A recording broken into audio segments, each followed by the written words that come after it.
Goodness me, look at that. Spectacular. That is beautiful, isn't it?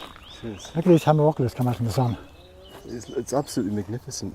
The daylily, it's Yes. such a choice thing, isn't it? Just as you say, tracking the sun, Quite. with the stilbes there Yes. as well. A fine hydrangea. It shows a fish. Oh yes, really breaking the surface. Yes. The myriad little. Yeah, goodness me, fantastic.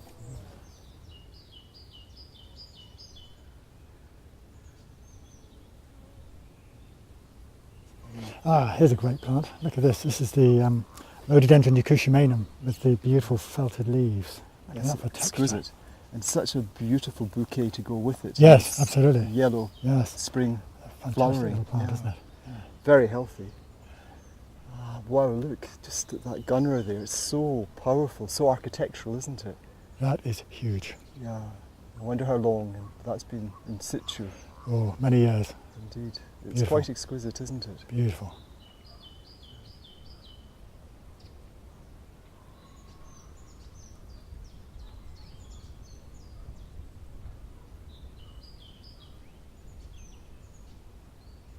Today you join us in a beautiful garden in Devon, and we're here by kind invitation of the owners of Cadhay House, and it really is a stupendous garden. And I'm joined today by Alasdair Urquhart, who's an internationally acclaimed artist who has been involved in the art scene for many years. So welcome, Alasdair. Thank you kindly. It's a delight to be here, Chris. It's very kind of Rupert to allow us to have free access to these Absolutely. grounds and to be able to explore. There are many wonderful horticultural gems. And we've certainly seen some of those already, haven't we? We as have walked indeed. round. Yes. Alasdair, you've been involved in the art scene for many, many years, and you've had exhibitions in interesting places. Yes, yeah, there's been different places all over the world, but what is lovely just now is the sense of renewing, I believe, an acquaintance with America.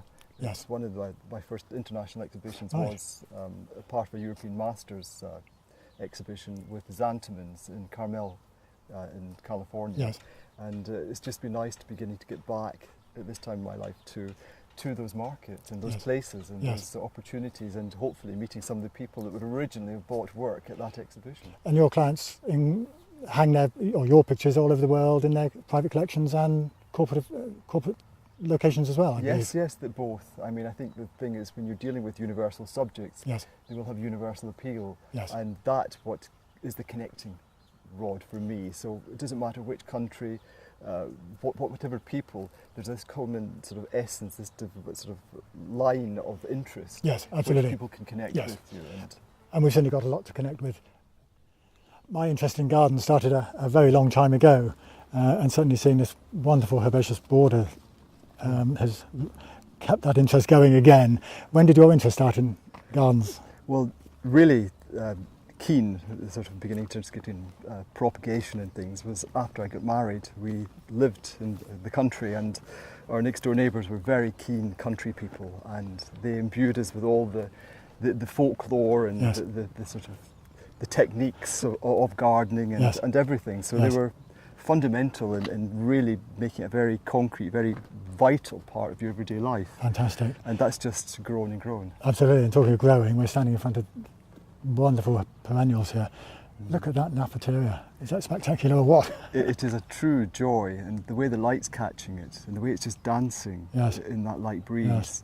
and just the way the sort of warm, cool values. Exactly. It's just exquisite. Yes. And you've got your artist hat on there, obviously, and you're looking at that as a possible subject. Very much so, and it's really interesting. We've got some sunflowers Yes. just Yes. balancing the values, Yes. just giving you that warm, cool play, which is really quite exciting, you know. Right. And it's so beautiful with the Yes. subtle Exactly. blues as well. That's a stupendous flower, isn't it? It is the richness Yes. of the petal, and just the way that it's so kind of fimbriated, and the Yes. way that it's catching the light Yes. and holding the light, and absorbing the light as well. It makes it very very tempting, Yes. almost mouth-watering. Yes. I think that might be one of your subjects later on today. I think I shall certainly be endeavouring to do it justice. Fantastic. We'll come back later. Yeah, excellent.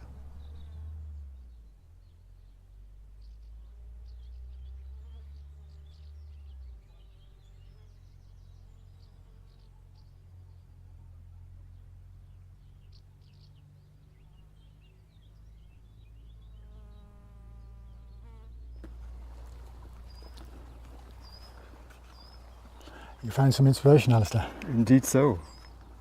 Within a garden like this, where there is so much to see, how do you start to find a particular area to focus in on? Well, I mean, I think these gardens are designed to be a journey, and I think the important thing is to, with an open heart, Yes. explore every avenue, look at every corner, get a sense of what is kind of speaking to your heart. And one of the things I really find beautiful here is that there's the richness of the herbaceous bed, and you've got the strength and grandeur of the house itself.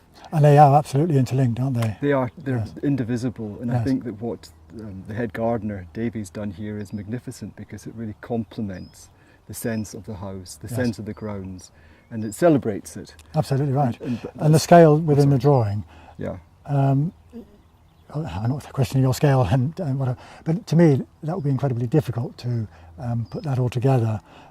How do you go about working out which has got the priority? Is it the plants or the house, or is it absolutely a balance? I think there has to be, in everything, there has to be harmony. And for me, it's about allowing the eye the luxury of exploring different aspects Yes. and seeing things in the round. And that's where the artist has to discern what is important, what is vital in the terms of making it something which gives you an experience. It allows you to go on an emotional journey, allows you to look at colour, form, but ultimately to explore your own sensibilities, your own sense of where am I with this? Yes, and it's giving the viewer of your finished painting that experience and passing on what we're seeing for real, Yes. transporting that through your painting. Yeah. To me, that's incredibly clever. But Well, it's like everything. You're being informed by the place itself. So the place, if you just move into a place of peace, it inspires you. Yes. It brings out something. You just actually become an instrument of it. So it's not really you it's doing it. You're just kind of allowing it to flow. And so the pencil marks kind of make themselves, and things suggest themselves. And gradually you get to this resolution of something which connects with something within yourself, which feels right. well, here we are, taking a break from the midday heat, and we're absolutely surrounded by history here, aren't we? We are indeed. It's just redolent of times past. Quite. You know, you've got the sense of being in the now, but there's a timeless quality to it, and it's been so beautifully interpreted, I believe. Absolutely. And how do you interpret that into your paintings to capture that essence of history and the people? Well, I think it's like everything. There's a house and the grounds, they have kind of vibration and energy, and it's about being open to it, being Yes. sympathetic to it. So literally, when you begin to draw, the kind of energy of the place, you just become an instrument, and you just make marks, and the kind of one thing suggests another, and the depth of your empathy, and also hopefully the greater your sense of understanding. Yeah. Anyone viewing the finished works, Yeah. how can that message, the historical message, come across to them? How will they interpret your painting? Well, I think the most important thing is that the painting has to have breadth. It Yes. has to have a sense of accessibility. You're too illustrative, and you deny the viewer the opportunity to have a journey. And it's about doing it in a way that touches people, that kind of allows them something to remember about their past, Yes. or an association, a thread which they can pull and take journeys. To me, that implies that it's not just the physical details that you use, either your pencil or the paint. Yes. There's that extra dimension that I'm struggling with a little Well, bit. this is je ne sais quoi. It's that something which is unquantifiable, but you could say it's spirit. It's Right. about allowing something very vibrant and something almost indefinable to be poured into the image. And what happens ultimately is when you really are inspired, Yes, to yes.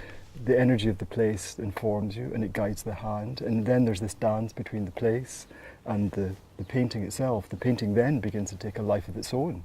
Now that's a fascinating bit, because here we are in a living garden Yes. next to what a lot of people might think is just a stone building, Yeah. but you're saying that there's a huge amount more, not only in the garden that you and I know about, Quite. but also that physical building Yeah. is It- giving something out. Yeah, each stone is impregnated with the sum total of its history. Nothing in life, as we know from the quantum world, Yes. is ever lost. Right. That's know. that's fantastic, and I'm sure we'll explore that on another occasion. Certainly. I think on that note, here we are sitting in this beautiful garden at Cadhay in Devon, England, and Alasdair is capturing this history and taking that history on a journey to all parts of the world within his paintings. And the gardeningtimes.com are very pleased that Alasdair is going to create a series of limited edition prints that will be fully available through the gardeningtimes.com, and it would be fantastic if you were able to purchase some at some stage in the future. But keep watching this space and all will be revealed. Fantastic. I think we've enjoyed our day here, haven't we? We have. And, we've been well blessed. Been soaked in the history of it. Yes. Excellent. Yeah. It's worked on so many levels. It certainly has. Look at that little